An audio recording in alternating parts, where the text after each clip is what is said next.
அனைவருக்கும் கணித வணக்கம். இப்போ பார்க்க போற கணக்கு தகவல் செயலாக்கத்துல 4வது கணக்கு பார்க்க போறோம். மீள்பார்வையில் உள்ள கணக்கை பார்க்க போறோம்.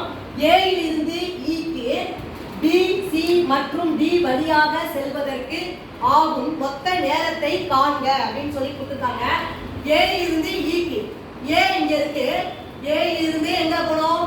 E க்கு இதுக்கு போறதுக்கு எந்த வழியா போக சொல்லிருக்காங்க? B, C மற்றும் D.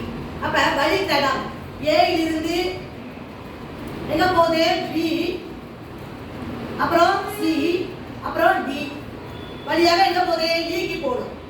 இப்ப இந்த வழித்தடத்தை வச்சு நம்ம எடுத்துக்கொள்ள நேரம் பார்க்க போறோம். A இலிருந்து B, A இலிருந்து B எத்தனை மணி? 7 ஃபர்ஸ்ட் 7 மணி. B இலிருந்து C 5 மணி.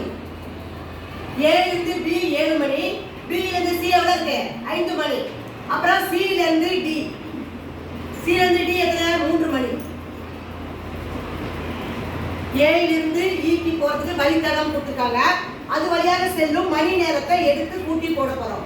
இப்ப C இலிருந்து D எவ்வளவு? 3 மணி போட்டாச்சு. அப்புறம் D இலிருந்து E க்கு 6 மணி நேரம்.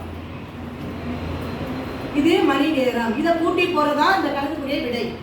7 × 12 12 × 15 21 மணி நேரம். அப்ப இந்த கணக்குக்கு உள்ள விடை 21 மணிகள். இந்த மாதிரி A இலிருந்து E க்கு எந்த வழியாக போகுது? B, C மற்றும் D வழியாக செல்ற வழித்தடத்துடைய நேரத்தை கணக்கிட்டு இருக்கோம்.